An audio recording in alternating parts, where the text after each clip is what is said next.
The girl smelled something foul in the air. It was like the butcher's block, but worse. Iron and shit. There was a horrible tearing sound. The smack of fat lips. She crept closer, silent as a cat, from her outings with her lover. Heavy breathing, snorting, coughing.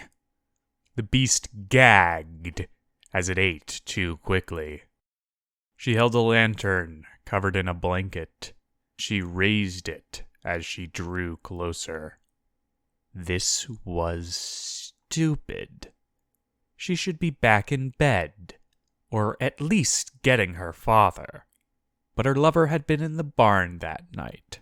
She had heard a stifled yelp as he had snuck away. Eyes that flashed like a cat's looked bewilderedly at her. Blood dripped from a suddenly still face.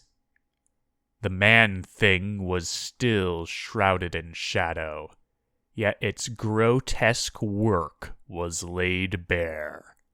She screamed. The widow's wailing face was scarred in the back of Taryn's eyes. Her hate, her sorrow, her child's desperate confusion. The incoherent cries of the two rang in his ears. "I've been tracking tears for a while now," said Carl while resting on a log next to the fire. "Let me tell you, he went easy on you. Some of the other men and women had their loved ones tortured before killing them with their own hands." Nora was strangely silent. Taryn turned to her. "He gave you his name?" "Yeah. He also made me drink his blood. Made it seem pointless not to." "It is known by most exorcists that the vampire multiplies by sharing its own damned blood with others. Now that we are out of crisis, we will be back to tracking tears. But for now..." Carl stood and turned to Taryn. "I need to beat some actual technique into you." "Me too," cheered Nora. Taryn had believed he would recover from the woman's tormented eyes. He did not. Her ghost haunted him day and night. Only work distracted him from his guilt. "Is it always like this?" he asked Carl. The man sighed. "Luckily, not too many vampires have families. The dangerous ones usually don't, as they are very old. But the young ones still dream human dreams and pursue families." "Were we right to steal a husband from a wife? A father from a son?" "No, but that man was not just a husband and father. He was a butcher, a rapist, a thief. Had he remained on God's earth, he would have stolen wives from husbands and husbands from wives without count. His death put an end to his life of slaughter and debauchery. Mercy to the wicked is cruelty to the innocent." Taryn nodded, but a frown still plagued his face. "Your guilt gives you credit, boy. We have a bloody hard task. A heartbreaking task. But a task that must be done nonetheless." They rode into the small town that held the Wallows Manor and Castle. People greeted Carl excitedly, selling and sometimes giving breads and cheeses, promises of wine and hot stew. A gaggle of young women fell over each other to wave at him. Their fathers eyed Carl suspiciously. Eventually, they came to the manor. They were stabling their horses when she arrived. She was petite, with a round face and big blue eyes. Her golden hair fell in waves to her waist. She wore a servant's blacks. "Taryn!" she cried. Her sour expression vanished like snow before a spring breeze. She threw herself at him. He caught her and spun her about before embracing her. "I was afraid I would never see you again. With what happened to your siblings, and your mother missing." "I feared the same, Madeline," Taryn said. She giggled as he kissed her cheek. After a moment, too short for Taryn's liking, she pulled to arm's reach. "Where's Nora? Is she all right? I heard from Father Adam that she was unwell. I brought her clothes for her. Yours, too." "She's safe for now. It's kind of complicated. I would like to speak with her about it first." "This is Madeline?" asked Carl. "Yes, and you are Sir Carl, if I'm not mistaken?" "You are not." Madeline looked the knight up and down disapprovingly. "You both need to bathe." She clapped twice. "Come now, this way." Is she always so domineering?" asked Carl. Taryn frowned. "Domineering? I wouldn't say that." "Ah, of course not. Forget I said anything."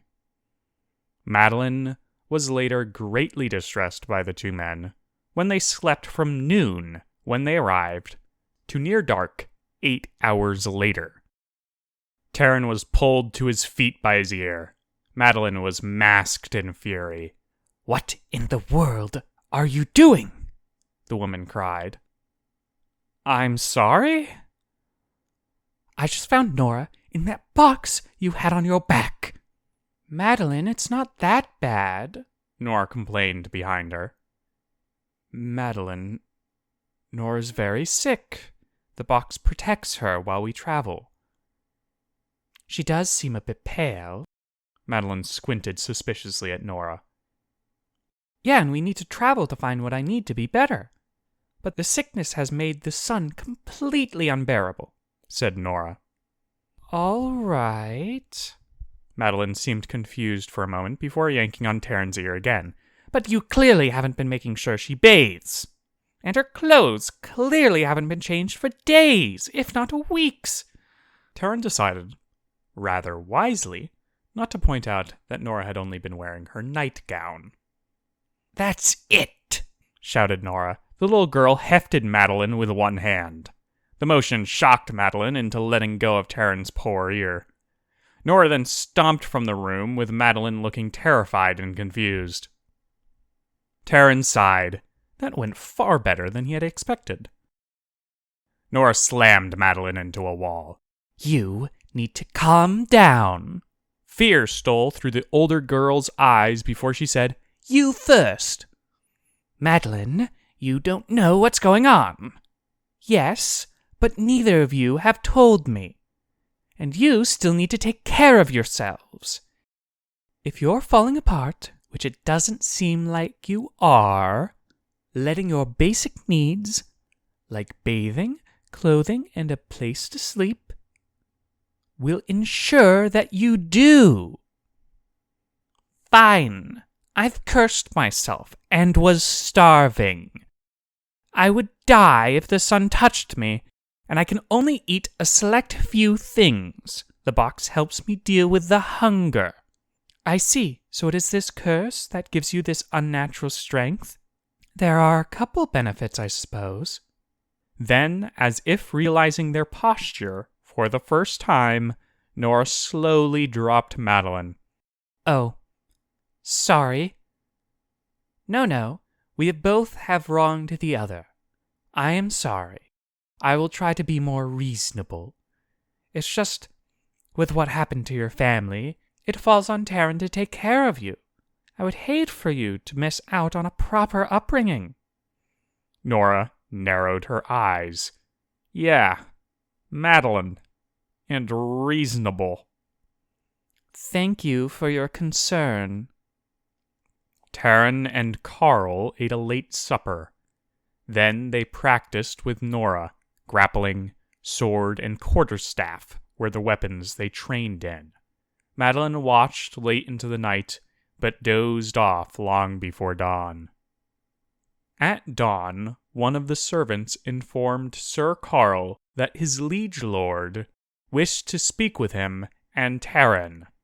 Taryn was brought into a large hall dominated by an impressive table. At its head, in a massive ornate chair, was a blonde-haired, blue-eyed man with a large beard. He was huskily built. Carl knelt, and Taryn copied him. "Sir Carl," the man said, "your last report is of great interest to me. You claim the girl is capable of resisting the hunger?"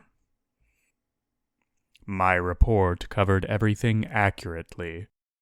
Since then, we have succeeded in killing Lord Talmir, and we've fed his blood to the girl. The man considered this. This detour is most unusual, but I trust your judgment. Is this the boy? Yes, Lord, this is Taryn. Lord Wallow stood. Rise and let me see you, boy. Taryn rose, and kept rising. Lord Wallow was forced to look up at him. How old are you, boy? 14 summers, my lord. The lord slammed his hands onto Taryn's shoulders and grinned. Well, your figure is certainly promising. Come now, my papers tire me. Let us spar. Yes, my lord. Taryn had not expected this. House Wallow is small, explained the lord, as his practice sword struck Taryn at an odd angle. The blade was so perfectly placed that it would have driven straight through Taryn's stomach and into his heart, despite the thick breastplate he wore. Again, cried the lord, interrupting himself. They stood outside of each other's reach. Taryn waited, thrusting from the very furthest distance in attempts to tag the lord at range. But he was halted with ease. I can afford to spar with every squire. Always good to get a large variety of challenges. He closed in, and in a blur and flurry, he cut Taryn's wrists, neck, and thrust through the stump to the heart. Taryn felt woefully underprepared and useless. But he had noticed one thing. Carl was right. He could hit Lord Wallow without being in danger of getting hit. If only he didn't keep tripping over his own feet. Again! Madeline woke soon after the sun. She prettied herself and donned her servant's blacks. She liked black. Made her face stand out. She passed Taryn while cleaning, and he said, You look wonderful this morning. Her time and labors all became worth it. When she was finally done cleaning, she resized Nora's clothing. The girl had somehow outgrown all of her clothes that week. At dusk, she dressed Nora as she slept and wrestled with her hair. The girl could probably sleep through getting water dunked on her. Then, when Nora woke, Madeline took Nora to their liege lord, Wallow. 6 men-at-arms stood around the large hall with its fine wooden table. The lord observed Nora as she copied Madeline's curtsy after a short bit of confusion. Another man, in peasant clothing, stood next to the lord. He was abnormally pale and looked a bit sick. He smelled like blood. Nora's mind felt muddled, and hunger bit at her guts. Nora, said the lord in a commanding voice, tell me, what is your purpose? Nora blinked. She hesitated. She was damned by all rights. The blood, she needed that blood. cursed with gluttonous cannibalism. I wish not to harm those who don't deserve it. That is no purpose. That is a goal to withhold one's own action. Nora shoved her cravings down best she could. She wanted two things in equal measure: blood and attention from Carl. But no. Was this not some kind of test?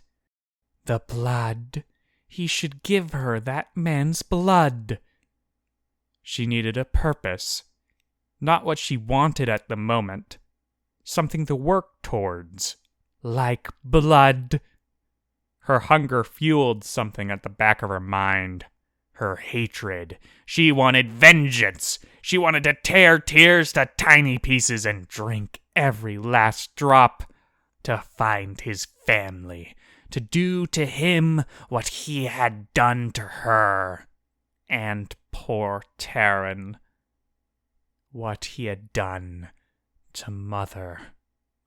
The boiling hot blood bloomed into a realization. Redemption. I wish to redeem myself in the eyes of the Lord. Saying it made her actions more real. Guilt began to twist and torment her. She could not blame Tears for her own actions that day. She could not pin the whole blame on him, no matter how much she wanted to. The injured peasant was innocent. To drink his blood was to die. How? Demanded Lord Wallow. To slay those who are afflicted as I am, to lessen their number, to bring them to justice. Is it not simply vengeance? Is that not simply an excuse to kill and to drink blood? Can I not seek justice and vengeance at once? Can I not benefit from ridding the world of monsters? There was silence. Then the Lord declared, I accept your squireship to Carl. Come now, we must spar. Nora lost 4 sets of front teeth, and had several of her ribs cracked before the sparring was over. She felt humbled. We're off, said Carl. We got reports to the north of blasted vampire activity. The corpses were found 4 days ago, and cleaned up yesterday, said the priest. Drained of blood, broken bones. They had been a family. The youngest children and the wife would have died almost instantly, but the eldest daughter. The father is missing, gone. Carl and Taryn wore grimaces, and Nora held her hand to her mouth. She looked sick. The man's name and description? Asked Carl. Darley. He was a man of average build and height. His hair brown and curly. His nose was strong and covered in freckles. He had large ears. Thank you, father, said Carl.